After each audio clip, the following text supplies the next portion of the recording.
Welcome to this edition of Labor Vision. I'm Bob Delaney, Executive Director of the Institute for Labor Studies and Research.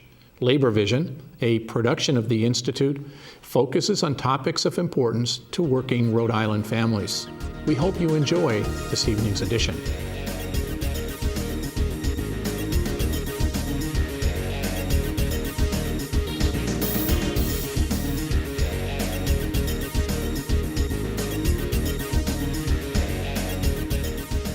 Hi, welcome to Labor Vision. My name is Tom Carr, and with me on the show today are Matt Taibi and Matt Maini from the Teamsters Local 251, and we're here to talk about their latest victory.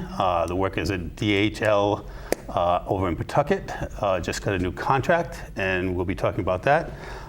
Guys, last time you were here, you were actually with Sarang, who I guess was probably the primary organizer over there. Can you give us a little recap of actually how we got to the point where those guys felt they needed to go out on strike?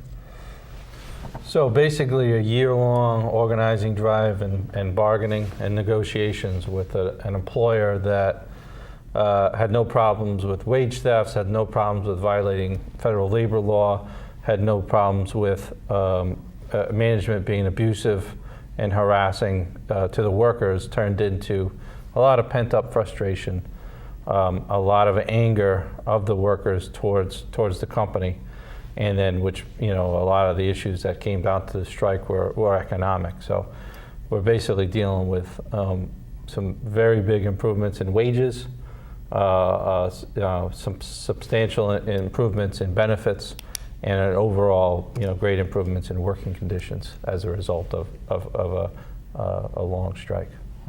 Right. So to get to that point, they were pretty much being taken advantage of, though. They felt that they needed to go out on strike. They needed to, make a big statement. Well, they wanted to go on strike back in December. Oh.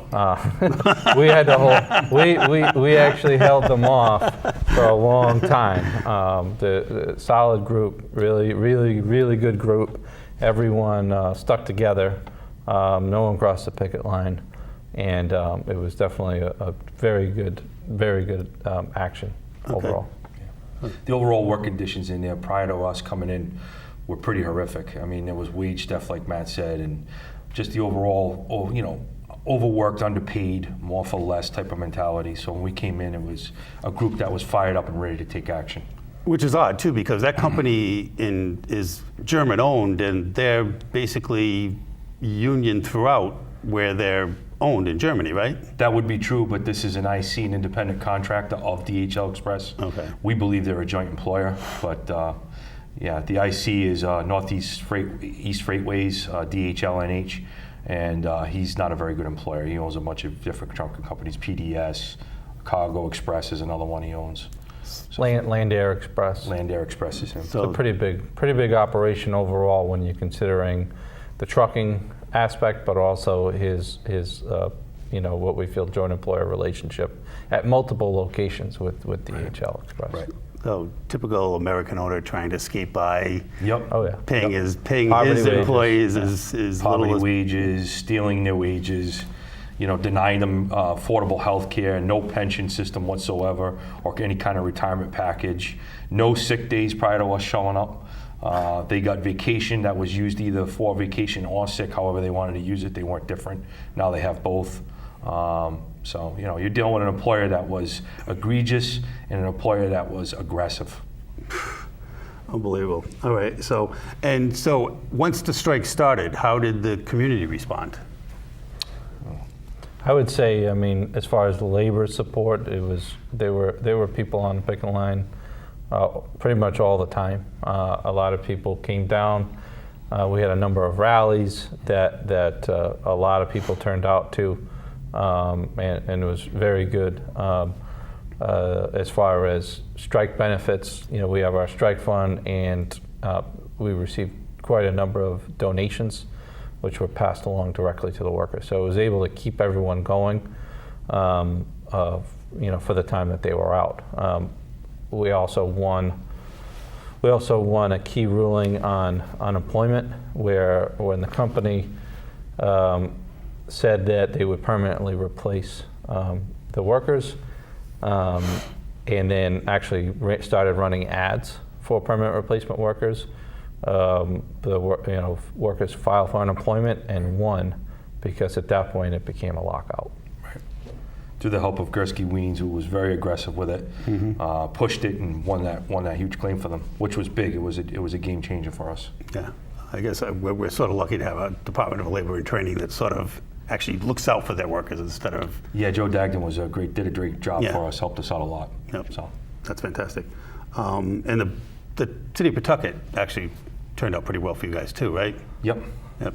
Yeah, it was as well as you probably could hope. Okay, true. Okay, all right. We'll leave it at that. And the resolve of the workers, they were pretty strong. I mean, they never really wavered, right? No. Yeah. That's one thing about this crew. Like I said, they were militant. They ran 3 shifts. We ran around the clock 24/7. They fed themselves. They cooked every day. They went shopping. They had a routine where they were running that routine every day. They set the equipment up, take the equipment down at night. They were a very militant group. They didn't want to back down. They wanted what was rightfully theirs. You know, They wanted to be treated with dignity and respect. Yep. Yeah, I mean, if you guys want to go out in December, Yeah. that's pretty hardcore bunch. We try to explain that. Not easy huddling around a barrel. December, obviously, that's where in package delivery, that's the busiest time of year. Yes. So it made a lot of sense for them wanting to do that. But keeping in mind, in October into November, we came to an agreement which raised wages, addressed a number of concerns, got a terminated worker back to work. So we settled a bunch of things, a bunch of issues where things were better for the workers. So at that point, the employer agreed to go by state law and pay time and a half on state holidays. They even got it so that on Sundays they would pay double time. And those were aspects that we ended up getting in the contract that they didn't have before. Right. So getting the company to comply was a big step in the right direction. We felt as part of the organizing drive we had to put some money in their pocket, show the improvement right away, show the better conditions that we can get, but you only really get when you get a contract. Right. So you actually taught the guys on the line a little bit of the process of how it works.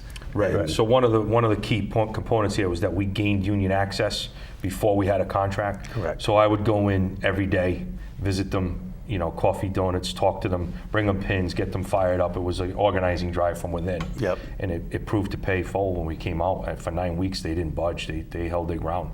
They were ready, battle ready Teamsters, as I called it. That's fantastic. So during the middle of the strike, what kind of actions did you guys take? We went out and we ambulatory picketed. We call it chasing trucks. Different locations. We hit customers to have them sign petitions saying that they wouldn't use DHL Express because they wanted to respect the strikers. They understood affordable health care. We picketed the hotels where the replacement workers were staying, and the hotels actually were severely agitated by that to some point where they would tell them to get out. They would come in, we'd picket one day, next day they'd be going to the hotel, say you can't stay here. Yeah, we had leaflets basically saying that there were replacement workers there stealing Rhode Island jobs. Right. And we would hand them out to customers, hand them out to staff of some of the hotels as well, which were interested in organizing. Social media was a big aspect of it too, because we were able to broadcast the hotels where we were and where the replacement workers were staying. And then we'd go on the hotel's Facebook page and take it from there. And a lot of people were real receptive to it. No, nobody wants to hear that, right? No.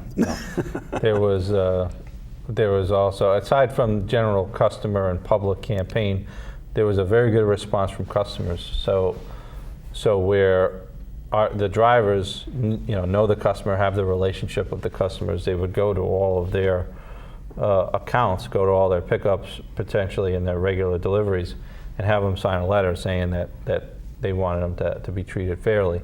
And then those were sent to both ends of the joint employer. So they were sent to DHLNH, they were sent to DHL Express to show you could potentially lose customers as a result of it. We don't want that. We want them working. We want everyone working. But if it came down to it, it could happen because there are options. You never want to get to the point where you start hurting the business, because you Right. could end up hurting your guys' jobs. Right, of course. Okay. So how did you end up getting the owner to come back to the table? Well, even though we let his neighbors know how terrible of an employer he is by going to his house, leafleting his neighbors, going to a local grocery store and telling folks in the community how he's a deadbeat. And local coffee shop. And so, you know, Bedford, New Hampshire is all the better for it as a result. But he did come back to the table, with mediation, with the mediator, and he was in a separate room with personal security, and we did end up meeting, and then eventually got back to work. The key was that we hit him in his house. We showed up on a Sunday morning in Bedford, New Hampshire. At 7 o'clock, we called it eggs with the boss. And we showed up, and we basically pulled out in the van, we put up the signs, and we had our guys walk the line. And you have to keep in mind, it's something to visualize, every house in the neighborhood was at least $2 million. It was a very wealthy community, and to have that in that community, one of the neighbors actually came out and told us, she said, I've never seen anything like this, but I don't like him. So we gave her leaflets, and we were leafleting everybody in the neighborhood, and it went well. So she was like Rand Paul's neighbor. Yeah, exactly. And his wife was extremely agitated by that, and I think that was a game changer there. That's when things started changing. Well, the whole family runs the business, so Right. Phil Parker is the executive, his wife is HR manager, his son is the president. So when you pick at their house, a true family business. Right. Yeah. Oh, okay, nice. So in the end, what kind of better conditions did you end up getting the guys? So on average, from when the time that they came to us, the average wage, the starting wage was around $12 an hour for couriers. The starting wage for dock workers was around minimum wage. And all told, the average was around $12.50 an hour. Right now, the average wage is closer to $15 an hour. The top courier wage is $15.25 an hour, and it'll go up another, I believe, another dollar. $16.25 and $17. By the fourth year of the contract. And the dock worker went from starting, from around minimum wage to almost $13 an hour right off the bat. So you had a substantial increase in wages in the first year, between when we initially got them some money as well as signing the contract. So they're making more money than they've ever made. They get more holidays recognized, paid. They double time on Sundays. They can request a delivery curfew if they're out there for long days. There's a whole number of things. There's safety issues. So there's a grievance and arbitration process. There's just cause on discipline, seniority bidding. So you're talking about rules, structure that unions. And the big thing was healthcare for guys with their families, right? Yes. Yeah, They agreed to pay into an HRA to offset some of the high costs. Well, that's fantastic. So it was about a 70% improvement in what the company pays into healthcare. Right. Sounds like you guys did the right things for a bunch of great guys. So Great guys, I want to emphasize. They're a great group. I love them to death. They were soldiers out there. yeah, I met several of them, so I can confirm that. Well, thanks for coming on, guys. You guys certainly did a fantastic thing for a great bunch of guys, and thank you for watching Labor Vision. Thanks to the Teamsters, and thank you very much. Have a great night.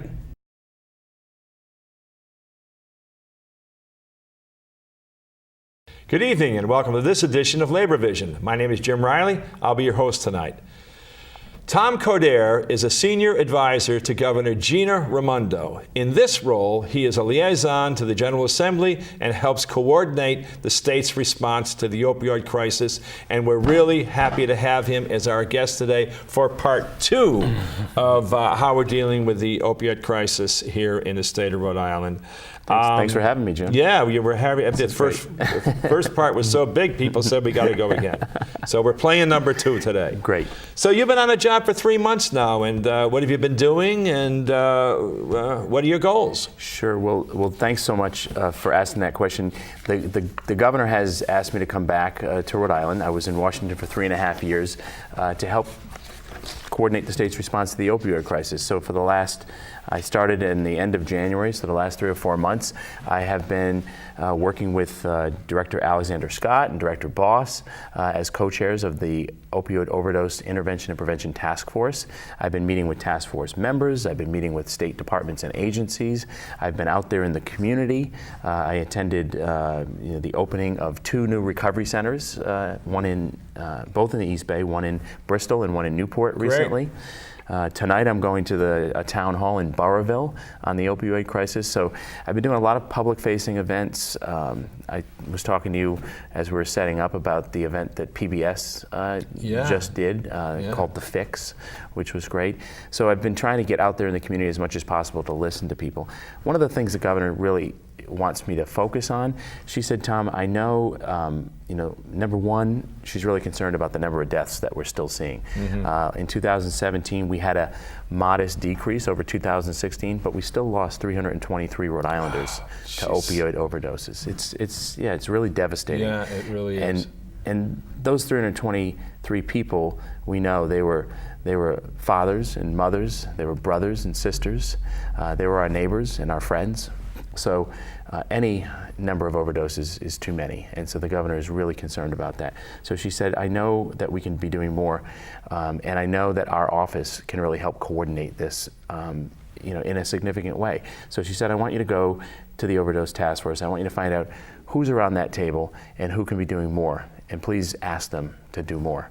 And she said, I also want you to find out who's not at that table, and I want you to go out and get them at that table, because it's really important that we all come together to solve this crisis. In 2018, the Overdose Task Force also has a theme. The theme is communities coming together. So that really spoke to me, and the governor's words and the theme to say, this can really be, we all have a role to play here. And so I hope we get to talk about that a little bit on the show today.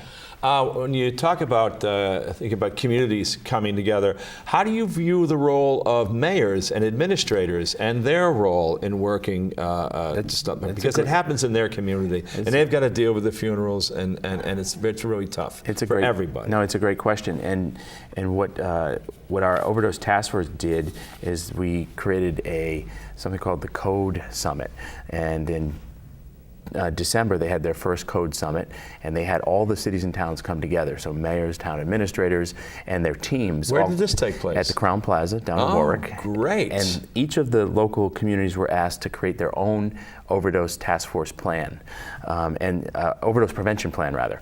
And so each community that did a plan got a $5,000 mini grant from the Department of Health to help enact their plan. So we've had, I think, 33 communities out of the 39 cities and towns complete their plan so far. We're hoping to get the others done soon. And we're having a follow-up meeting on June 18th to continue the work with those mayors and town administrators. Because you're absolutely right. We have to think globally here. We have a statewide strategy, but we have to act locally. And there's definitely a role to play for every city and town. Well, was it exciting for you to see the different kinds of plans and maybe some things that you had not even thought about? There was. So some people took the state plan and really went with that. So the 4 pillars in the state plan are prevention, rescue, treatment, and recovery, because that's what our expert advisors said we needed to focus on, and that's what we were able to create goals and metrics around. So some of the cities and towns did that. Other cities and towns took innovative ideas and approaches that only could happen in their city. Providence, for instance, has just opened something called Safe Stations. Have you heard about this? No. So you right now can go to any fire station in the city of Providence if you're dealing with an addiction to any type of substance, and you can present yourself in that fire station. The EMS personnel there will check you out to make sure that you're not in an emergency situation, don't need to be transported to the emergency room. If you're not, within 15 minutes, they have a recovery coach there. that shows up and starts to work with you to help navigate the system. Whether you need treatment, whether you need recovery support, whether maybe you need to be in an inpatient facility or an outpatient facility, they'll help you navigate that system and get you to the right level of care. And that's 24 hours a day, 7 days a week. You don't have to live in Providence. You can live in any community and come in there and do that. So that was a great innovative idea. How is that program working? It's just started. Yeah. It's only been open a couple of months, but they've already had 20 people show up in fire stations. Might have saved 20 lives. Oh, definitely. It definitely did. So treatment is important, but prevention is also just as important. And why are we hearing as much about the prevention as we are about the treatment? Well, because it's harder to measure prevention. It's hard to prove that something didn't happen, right? So, and that's the essence of prevention, right? That you've been able to prevent something from happening. So we've done a lot of work on the prevention side at the task force level in trying to change prescribing behaviors, because we know that the level of prescribing that was going up like this, the line of overdoses was following it. And so we needed to change prescribing behaviors, and that was the preventive activity that the task force initially took. But now we realize that we really need to go and focus a lot on more on primary prevention. So that's in schools, in local communities, helping make sure that kids don't start using, alcohol and other drugs. If you can delay the onset of use, you're a lot better off.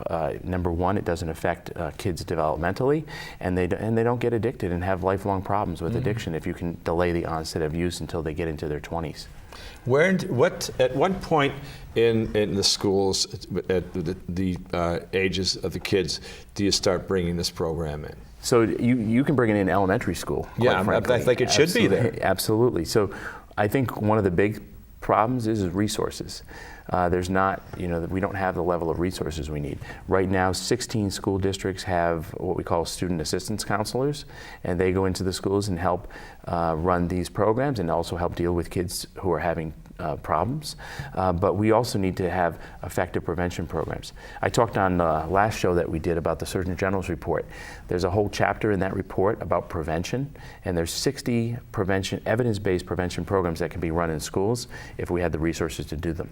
Not only is it important to find those resources, but there's a return on investment. Some of those programs have up to a $60. For every dollar you spend, you return $60 back to the community in costs that they don't incur as a result of having those problems in their community. Great work. Yeah. So what do people who have completed treatment do? Do they ever, they struggle for the rest of their lives? That's a common question. No, that's not what happens. So people who complete treatment like myself, I went through a horrific battle with addiction, and I've got to the other side of it. I had access to long-term residential treatment, I had access to psychiatric services, and then I had access to recovery support. So the recovery support piece is something I still engage in to this day, but the long-term treatment services, at some point in time, those ramp down, and then your recovery supports ramp up, and people do find and sustain their recovery for the long term. In fact, there's 23.5 million people in this country who are in long-term recovery today. I have a lot of friends of mine that I've known over the years who've gone through treatment and recovery, and they're all doing very, very well. Yeah. They feel terrific every day when they wake up. Their families have changed, and it's wonderful to see how you can pull people from out of this abyss and really bring them into the light. Our mantra is recovery is possible for everyone. It really is.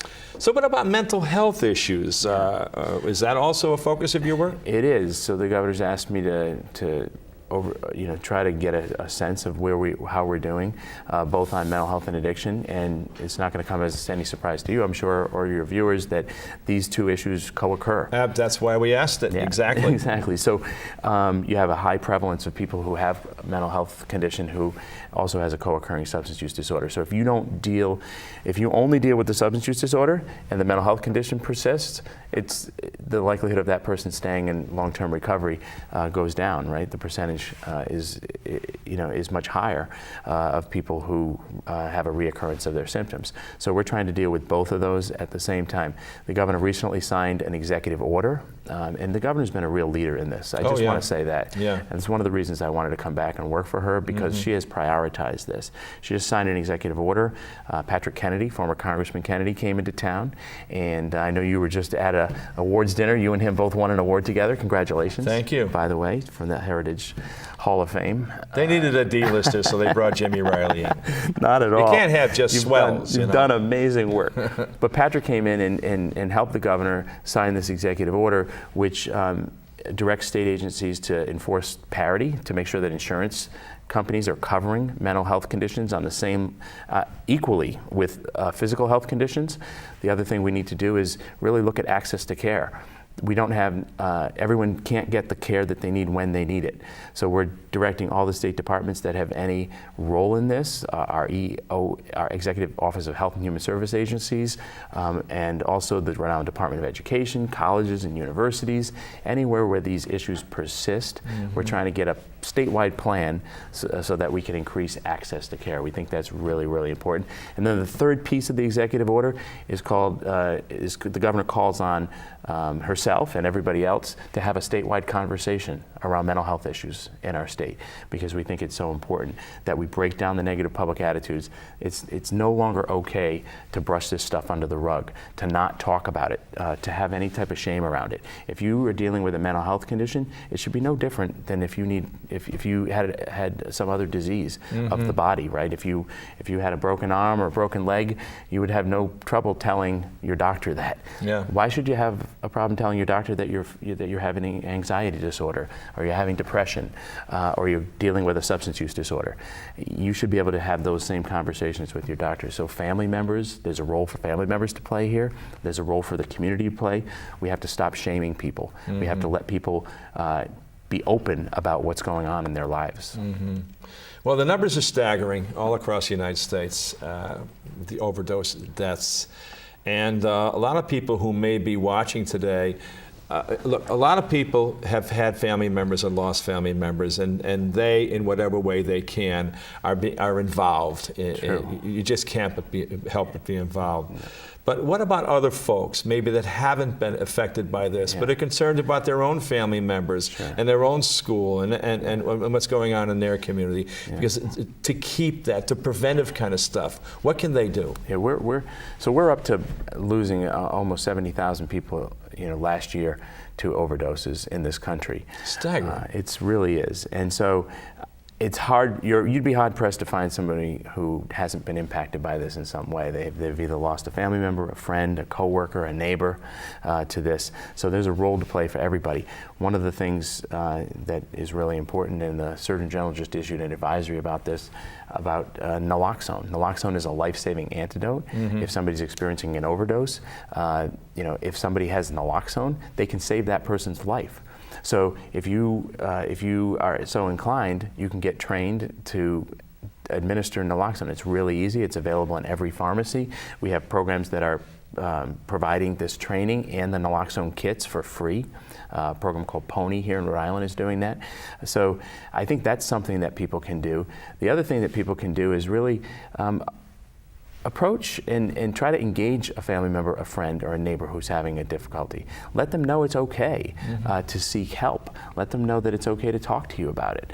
And don't pass judgment on them. This is not a moral issue. This is a health issue. Okay.